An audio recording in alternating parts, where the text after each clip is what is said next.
Putin के घर पर हुए ड्रोन हमले को लेकर भारत के रुख पर सवाल उठाए हैं। उन्होंने कहा कि रूस के हमलों की तरह यूक्रेन पर हुए हमलों की भी स्पष्ट निंदा होनी चाहिए। जेलेंस्की के बयान से भारत यूक्रेन कूटनीतिक संबंधों पर नई बहस छिड़ गई है। जल शक्ति मंत्री स्वतंत्र देव सिंह अचानक रजावली माइनर का निरीक्षण करने पहुंच गए। मंत्री के अचानक दौरे की खबर मिलते ही सिंचाई विभाग के अधिकारी और कर्मचारी दौड़े दौड़े मौके पर पहुंचे। निरीक्षण के दौरान मंत्री ने नहर की स्थिति, पानी की आपूर्ति और कार्यों की प्रगति की जानकारी ली तथा लापरवाही पर सख्त कार्रवाई के निर्देश दिए। प्रधानमंत्री नरेंद्र मोदी ने अर्थशास्त्रियों और विभिन्न सेक्टर एक्सपर्ट्स के साथ अहम बैठक की। बैठक में मिशन मोड में सुधारों को आगे बढ़ाने, निवेश बढ़ाने और रोजगार सृजन पर जोर दिया गया। पीएम मोदी ने सुझावों को नीति निर्माण में शामिल करने की बात कही और कहा कि तेज व समावेशी विकास सरकार की सर्वोच्च प्राथमिकता है। उत्तर प्रदेश सरकार ने सड़क सुरक्षा को लेकर बड़ा लक्ष्य तय किया है। परिवहन मंत्री दयाशंकर सिंह ने वाराणसी में घोषणा करते हुए कहा कि राज्य में सड़क दुर्घटनाओं को 50% तक कम करने का लक्ष्य रखा गया है। इसके लिए जागरूकता अभियान, सख्त नियम, बेहतर सड़क व्यवस्था और तकनीकी सुधारों पर विशेष ध्यान दिया जाएगा। पंजाब में कांग्रेस ने वीर बाल दिवस के नाम को लेकर आपत्ति जताई है। पार्टी नेताओं ने कहा कि नामकरण पर राजनीति की जा रही है। कांग्रेस ने इस मुद्दे पर आम आदमी पार्टी और शिरोमणि अकाली दल की चुप्पी पर सवाल उठाए और स्पष्ट रुख अपनाने की मांग की है। नए साल में भारतीय रेलवे की रफ्तार पर ब्रेक लग सकता है। ट्रैक मरम्मत और तकनीकी कार्यों के चलते वंदे भारत, दुरंतो, तेजस और राजधानी जैसी प्रीमियम ट्रेनें भी देरी से चल सकती हैं। रेलवे अधिकारियों के अनुसार सुरक्षा और आधारभूत ढांचे को मजबूत करने के लिए यह अस्थायी व्यवस्था लागू की जा रही है। पंजाब बीजेपी प्रदेश अध्यक्ष सुनील जाखड़ ने आम आदमी पार्टी पर तीखा हमला बोला है। उन्होंने आरोप लगाया कि आपकी नीतियां केंद्र और राज्य सरकार के बीच अनावश्यक कड़वाहट पैदा कर रही हैं। आपकी नीतियां के नीति अनावश्यक कड़वाहट पैदा कर रही हैं। जाखड़ ने कहा कि टकराव की राजनीति से पंजाब के विकास को नुकसान पहुंच रहा है और जनता इसका जवाब देगी। अमाघ मेले में शामिल होने वाले श्रद्धालुओं के लिए राहत भरी खबर है। प्रयागराज रूट पर इलेक्ट्रिक बसों की संख्या बढ़ाई जाएगी, जिससे यात्रा आसान और सुगम होगी। प्रशासन का कहना है कि इससे भीड़ नियंत्रण में मदद मिलेगी और श्रद्धालुओं को सुरक्षित, सुविधाजनक व पर्यावरण अनुकूल परिवहन सुविधा उपलब्ध कराई जा सकेगी। वन मंत्री ने कहा कि मानव वन्यजीव संघर्ष को नियंत्रित करना सरकार की सर्वोच्च प्राथमिकता है। उन्होंने अधिकारियों को निर्देश दिए कि वन क्षेत्रों में सुरक्षा उपाय मजबूत किए जाएं और संवेदनशील इलाकों पर विशेष निगरानी रखी जाए। इसके साथ ही वन भूमि से अतिक्रमण हटाने की कार्रवाई तेज करने और कानून का सख्ती से पालन कराने के निर्देश भी दिए गए। खाद के साथ अन्य उत्पादों की जबरन बिक्री करने वालों पर सख्त कार्रवाई होगी। प्रशासन ने स्पष्ट किया है कि ऐसी शिकायत मिलने पर संबंधित विक्रेताओं के खिलाफ प्राथमिकी दर्ज की जाएगी। साथ ही खाद वितरण में किसी भी तरह की गड़बड़ी पर तत्काल कार्रवाई के निर्देश दिए गए हैं। अधिकारियों को नियमित जांच और किसानों को परेशानी न होने सुनिश्चित करने को कहा गया है। भाजपा अध्यक्ष जेपी नड्डा ने हरियाणा सरकार को स्वास्थ्य बजट को लेकर नसीहत दी है। उन्होंने कहा कि बजट का 70% हिस्सा केवल वेतन पर खर्च करना उचित नहीं है। नड्डा ने स्वास्थ्य सेवाओं, अस्पतालों के विस्तार, उपकरणों और मरीजों की सुविधाओं पर अधिक निवेश करने की जरूरत पर जोर दिया। सुशासन दिवस के मौके पर केंद्रीय मंत्री अन्नपूर्णा देवी ने कहा कि अटल बिहारी वाजपेयी ने झारखंड राज्य का गठन कर जनजातीय समाज को अलग पहचान दी। उन्होंने कहा कि अटल जी के फैसले से आदिवासी क्षेत्रों के विकास को नई दिशा मिली। मंत्री ने सुशासन को भाजपा की मूल सोच बताया और जन कल्याण को प्राथमिकता बताया। राज्य मंत्री ने अधिकारियों को निर्देश दिए कि सभी पात्र लाभार्थियों तक सरकारी योजनाओं का लाभ समय पर पहुंचे। उन्होंने कहा कि किसी भी स्तर पर लापरवाही बर्दाश्त नहीं की जाएगी। राज्य मंत्री ने योजनाओं की नियमित समीक्षा, पारदर्शी प्रक्रिया और शिकायतों के त्वरित निस्तारण पर जोर देते हुए कहा कि सरकार की मंशा अंतिम व्यक्ति तक लाभ पहुंचाने की है। उत्तर प्रदेश के गांवों में विकास कार्यों को तेज करने के लिए पंचायती राज विभाग सक्रिय हो गया है। मंत्री ओम प्रकाश राजभर ने कहा कि सड़क, नाली, पेयजल और स्वच्छता से जुड़े कार्यों में तेजी लाई जा रही है। उन्होंने अधिकारियों को स्पष्ट निर्देश दिए कि विकास कार्यों में किसी भी तरह की लापरवाही बर्दाश्त नहीं की जाएगी। हरियाणा में 2000 अधिकारियों पर आरटीआई से जुड़े जुर्माने बकाया हैं। राज्य के मुख्य सचिव ने सभी अधिकारियों को सख्त चेतावनी दी है कि यदि बकाया राशि समय पर जमा नहीं हुई तो कड़ी कार्रवाई होगी। अधिकारियों को निर्देश दिए गए हैं कि जनता की सूचना तक पहुंच सुनिश्चित करने और नियमों का पालन करना उनकी जिम्मेदारी है। वाराणसी में बिजली बिल राहत योजना के अंतिम दिनों में भारी भीड़ देखने को मिली। अधिकारियों ने बताया कि योजना के दौरान कुल 24 लाख रुपए की रिकॉर्ड वसूली हुई। लोगों ने बिल जमा कर छूट का लाभ लिया। प्रशासन ने बताया कि सुविधा और पारदर्शिता बनाए रखने के लिए सभी स्टाफ तैनात थे ताकि सभी लाभार्थियों को परेशानी न हो।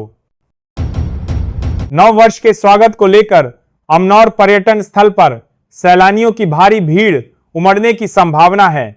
इस अवसर पर मां अंबिका भवानी मंदिर में भी भक्तों की आस्था देखने को मिलेगी।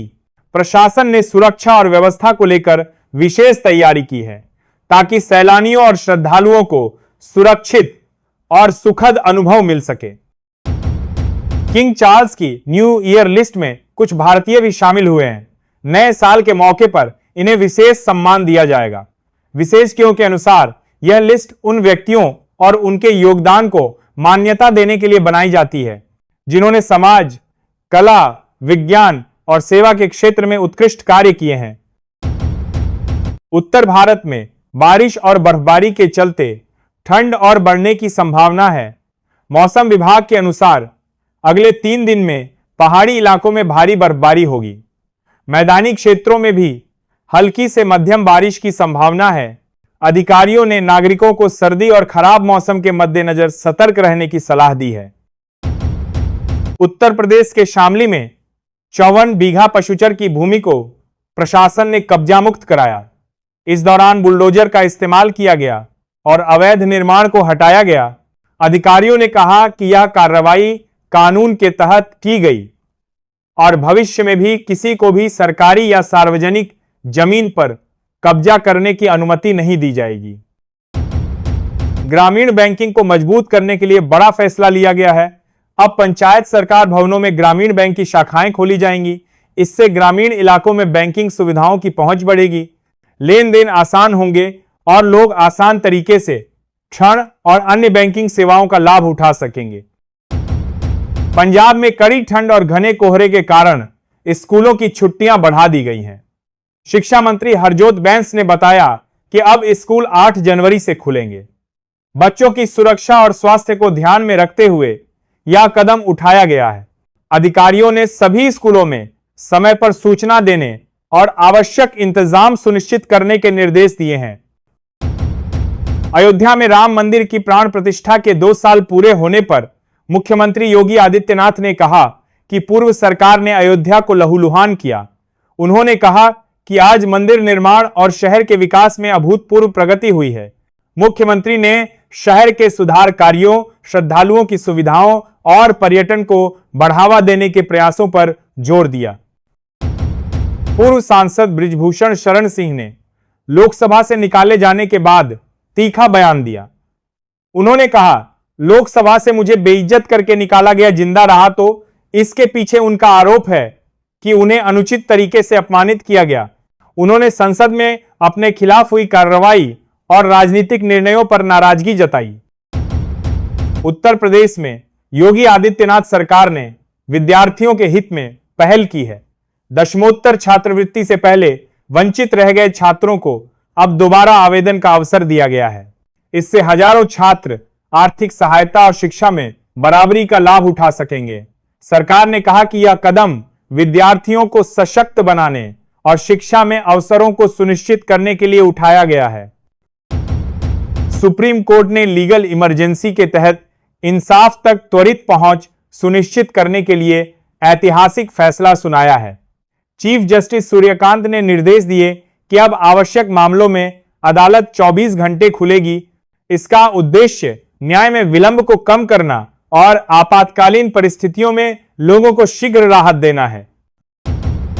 राज्यसभा सदस्य रामजी लाल सुमन के विवादित बयान से सियासत गर्मा गई है। उनके कथन को लेकर करणी सेना ने भी विरोध और बवाल किया। राजनीतिक दलों ने बयान पर अपनी प्रतिक्रिया दी और विवाद को लेकर बहस तेज हो गई। प्रशासन ने स्थिति को नियंत्रण में रखने और कानून व्यवस्था बनाए रखने के लिए निगरानी बढ़ाई है। चरखी दादरी में जलभराव के कारण नुकसान झेल रहे किसानों में मुआवजा न मिलने पर गुस्सा फूट पड़ा। उन्होंने अपनी समस्याओं को लेकर प्रशासन से तुरंत राहत की मांग की। अधिकारियों ने बताया कि 2 जनवरी को जिला स्तरीय बैठक बुलाई गई है, जिसमें किसानों के नुकसान का जायजा लिया जाएगा और मुआवजा वितरण की प्रक्रिया पर चर्चा होगी।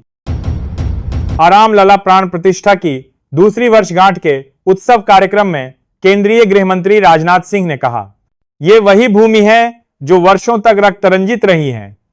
उन्होंने मंदिर निर्माण और श्रद्धालुओं की सुविधाओं पर जोर देते हुए अयोध्या के सांस्कृतिक और धार्मिक महत्व को रेखांकित किया। मंत्री ने शहर के विकास और सुशासन की दिशा में किए जा रहे प्रयासों की भी सराहना की। प्रियंका गांधी की वायनाड रैली में साथ दिखे रेहान और अवीवा की सगाई के बाद उनका वीडियो सामने आया है। वीडियो में जोड़े की खुशी और समारोह की झलकियां दिखाई दे रही हैं। सोशल मीडिया पर यह वीडियो तेजी से वायरल हो रहा है, जिसमें लोग उनके मिलन और रैली में शामिल होने के पलों को देखकर उत्साहित हैं। केंद्र सरकार ने पेन किलर निमेसुलाइड को लेकर बड़ा फैसला लिया है। अब 100 mg से ज्यादा की सभी निमेसुलाइड टैबलेट पर बैन लगाया गया है। स्वास्थ्य मंत्रालय ने बताया कि यह कदम लोगों की सुरक्षा और दवा के दुष्प्रभावों को कम करने के लिए उठाया गया है।